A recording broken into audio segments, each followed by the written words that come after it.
Review for Saturday's big fight between Deontay Wilder and Tyson Fury.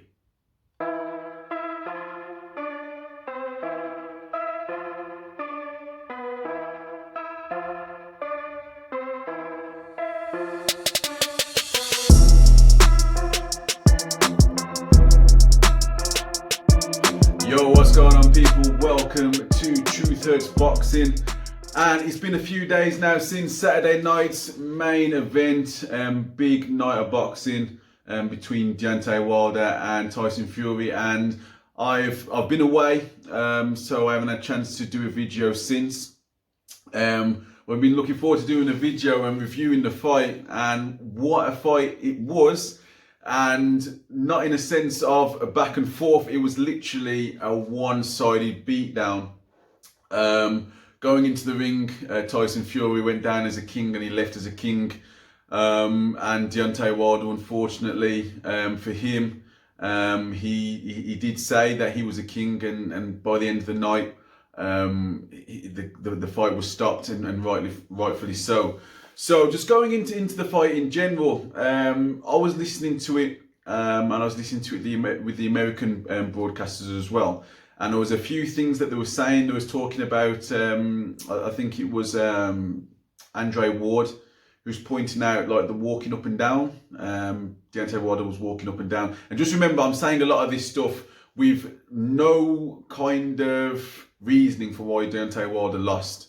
It's just in general, they were talking a lot about that. And what I was going to say is that he seemed zoned in, but he also seemed nervous. He was like nervous walks, whereas you look at it in hindsight now that the fight's over, and you look at Tyson Fury and it's like he just knew all along that he knew at the weigh-in he wasn't going to take his top off. He knew that he was not tricking people, but he was making people guess about the weight and stuff like that. And he was just relaxed in the dressing room with all his family and friends around. You could just see that he just knew what he was going to go out and do. And like, if you actually look at the fight, and if you look at some of my previews as to how each fighter can win the fight, it's pretty much how I said that Tyson Fury could win the fight. And it's kind of, Tyson Fury was obviously watched a lot of videos, and he was just kind of like, I don't need to, as I said, with the change of Ben Davison for Sugar Hill, I don't need to run away from this guy. It was kind of like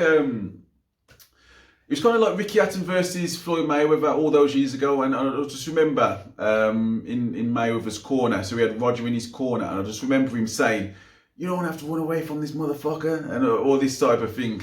And I just remember him saying that because obviously Floyd had all the best defensive skills in the world, but every time that he seemed to walk Hatton down, he was tagging him. So his uncle was more of an attacking coach, so he's kind of like, and his dad's more of a defensive coach. So Roger was just like, you don't have to run away from this motherfucker, like get into him, like give him some.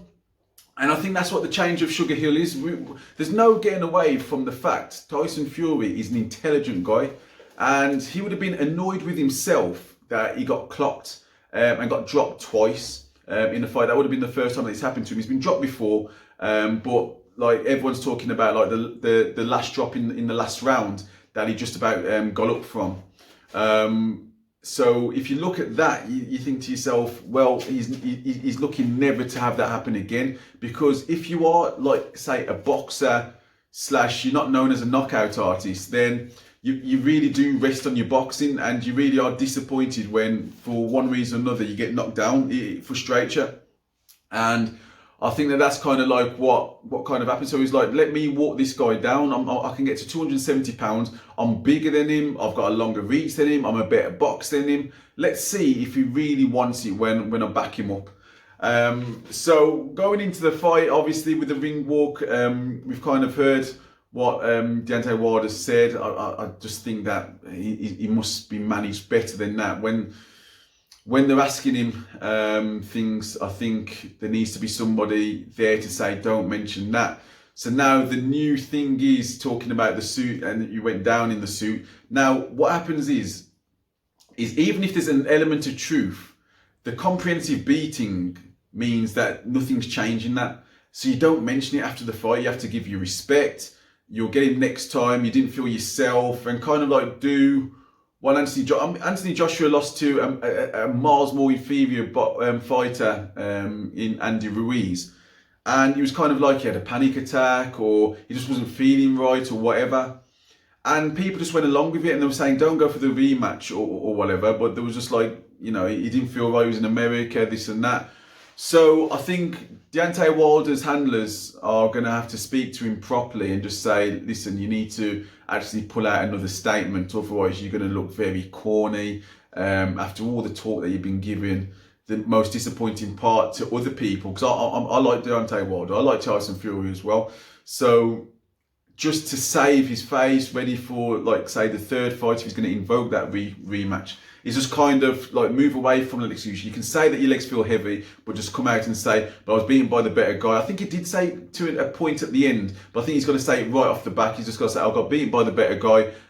He was bigger and stronger, and one of the punches that might have gone to the back of his head burst my eardrums, and my balance was all gone. I didn't want the fight to be over, but I respect the decisions. He needs to take a page out of the book of Conor McGregor. Conor McGregor is one of the most brash champions of all time. And when he loses, the very first time that he lost against, it's not the first time that he lost, but against Diaz, and he was just kind of like, he's going to take it he'll take it in his stride. The next time, because he's so brash, he just took it in his stride again.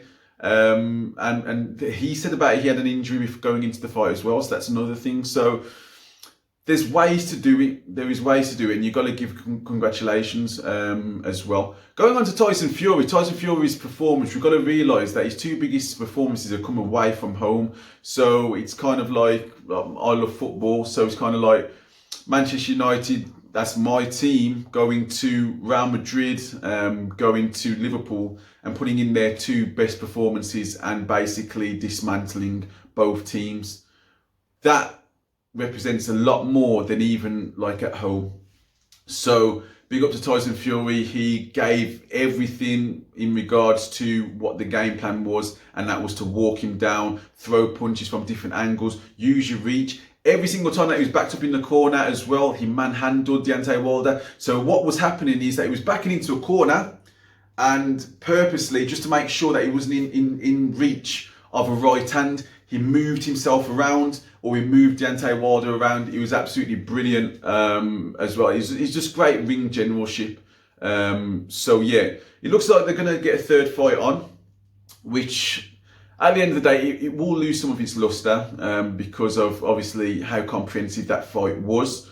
But I'm going to do another video anyway on how Deontay Wilder can come back and the things that he needs to do.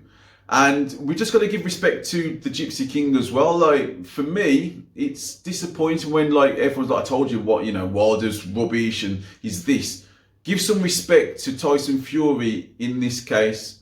He's beaten, everyone was saying, the baddest man on the planet, knockout artist. He has beaten him, and he beat him comprehensively as well.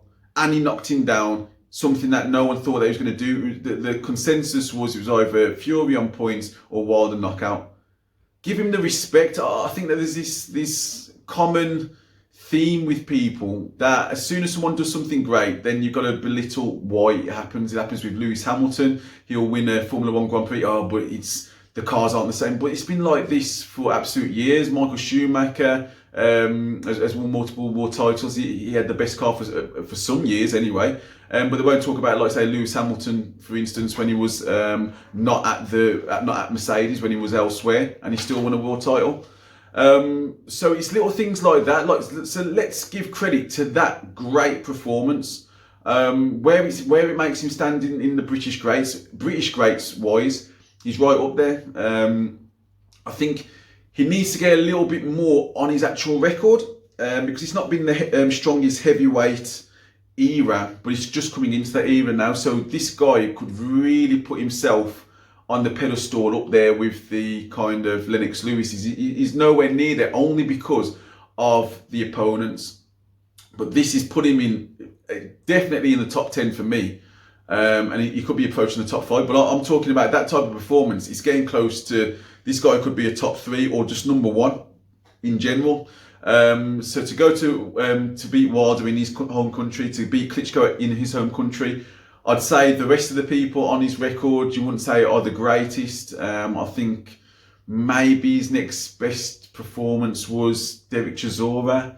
Do you know what I mean? So it's not set up with like amazing fight after amazing fight, or at least 10 different world champions. So that's something where I don't want him to retire for his sake anyway, because as I say, I'm a fan of his, I'm a fan of Wilder's.